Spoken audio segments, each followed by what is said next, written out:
がここにいるうちの本物のスクールスポーツのために行こうぜベイビーバン手の国には気をつけて、現実になることがありますからね。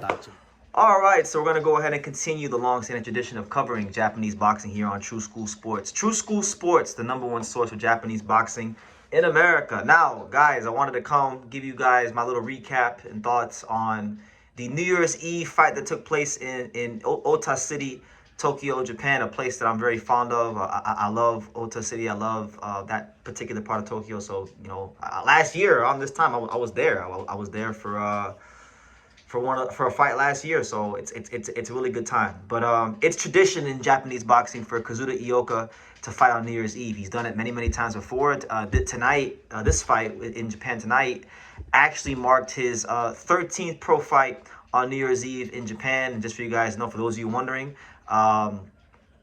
he is 11-1-1 with 8 knockouts in his career on New Year's Eve in Japan. That is per Jake Donovan, the esteemed boxing writer. So make of that what you will. But he was taking on a fighter that he was supposed to go ahead and beat. He was taking on probably one of the weaker guys in the rankings, and the guy's name was Michael Ordoscati from Venezuela, a guy that really and truthfully, he's had about 15 or 16 pro fights, but he's not on that level. He was probably one of the weaker guys in the rankings, but credit to him and his team. They somehow got it to be for a WBA bantamweight title eliminator, and he winds up getting the 4th round stoppage. He was just too experienced and disciplined and too compact of a puncher for him. So he stops him and makes easy work of him, and he is now, in fact, the WBA mandatory challenger. And so it's interesting stuff because Kazuto Ioka, he's in a race against time, because you got Naoya Inoue, the monster, who's been a 4-division champion,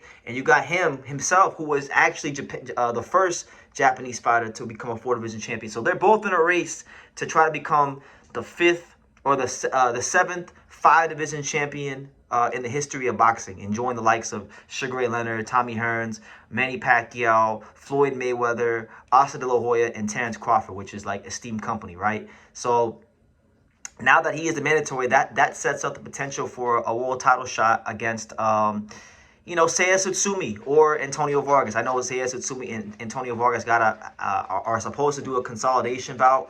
Seiya Tsutsumi is the full champion, so maybe he will go that route. It's not the biggest fight he could get, truthfully speaking, even amongst the Japanese fighters, but it's the belt that he's now the mandatory for. And when you consider how regular Seiya Tsutsumi looked in his last fight against Nonito Donaire, it looks like a winnable fight for Kazuto Ioka. Tsutsumi is a fighter that has been in a lot of wars with Riku Masuda and now Nonito Donaire, and rest in peace to Kazuki Anaguchi, him as well. Every fight damn near in his career has been a war, and these wars add up over time, and it could age a fighter quicker than you think. And so he might be right for the picking for Ioka. I think it'd be a really interesting fight. But the biggest fight in Japanese boxing for sure, or the biggest fight in this weight class that he could possibly pursue, would be him versus the WBC champion, Takuma Inoue. Takuma is on a high right now because Takuma, he beat Tenshin Nasukawa, and that was a big fight in Japan. It was that fight was probably more than any fight in Japan this year had Japanese boxing on fire. I think from my coverage of Japanese boxing and just seeing how people reacted to it, it might have been the biggest fight for Japan for the whole year. Even bigger than any of the Naoya fights. Even though the monster is the biggest thing from Japan, I felt like Tenshin versus Takuma might have been the biggest thing. So he's like on a high right now, and I think Ioka versus him would absolutely stop the damn country if they fought. It would be a huge fight. It would be a huge opportunity for Ioka to become a 5-division champion in a mega fight. So he's got some options. Obviously, you got Christian Medina, the Mexican fighter. You got Jose Salas Reyes, Mexican fighter. But I think they're going to keep it in Japan. And I think, I I personally, I think he should go the route of fighting Seiya Tsutsumi. I feel like, you know, Seiya Tsutsumi, the wars might be adding up, and there's a possibility he might be catching him at the right time. Takuma is going to be a bit more of a boxing match. He's firing on all cylinders right now, so that the timing might make it a more difficult fight, but it is a bigger fight. So we'll see what Ioka does, but he wins on New Year's Eve once again, and we can finally expect one last big-time hoorah for Ioka come 2026. Because we've been waiting for Ioka to be in a big fight for a long time now. It's been probably, I would say, 5 years, since going on 6, since he fought his last big fight, which was against Kosei Tanaka, and I thought that was the finest hour of his career when he knocked him out on New Year's Eve in 2020. So, yeah, there's that. And that wasn't the only action on this card, because you had, you know, one of the big-time Japanese light flyweights, probably one of the most exciting young fighters from Japan right now, DAIYA Kira. He was fighting in a eliminator himself, a WBA eliminator himself, you know, against a tough Mexican fighter in Ivan Garcia Balderas. And he didn't waste no time with this guy. He didn't play with his food. He knocked him out in 2 rounds. He beat the brakes off of him, and he showed the things that make him dangerous. Being a fighter who is 5'4", short, very compact, but also has a tremendous understanding of distance, timing, and blending those things together. He got him out of there quickly, and you know, he hasn't really gotten too many rounds in the pros. He's had 12 rounds in the professional ranks of boxing, and he's already the mandatory challenger. So this is a guy, he's the next Japanese fighter up. When you talk about Rene Santiago, he just unified the titles.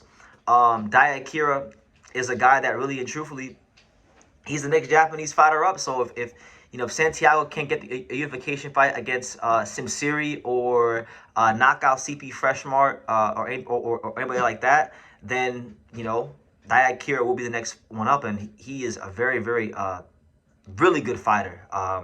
You know, you guys know how highly I regard Yugo Osaki. I remember I was talking to Yugo when we were in camp, and Yugo Osaki told me that DAIYA Kira and him fought 2 times in the amateurs and they split. So anybody that's beating Yugo Osaki in the amateurs or anything like that, you know, I know they're of high quality, and from what I've seen on tape, from what I've seen in his fights, he's as serious as a heart attack.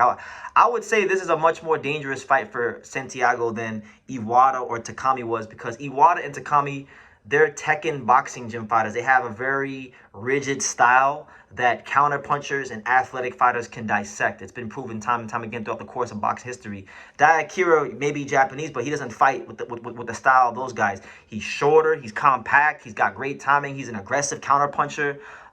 There's going to be some more things to work out here for Rene Santiago if they do go ahead and fight. But another impressive performance for DAIYA Kira going into the new year. And I would definitely say, if we're talking about, you know, if you're looking at a fighter from Japan or in the lower weight categories that could potentially break out and become one of the next stars of the weight class, this would definitely be one of the guys. I would say him.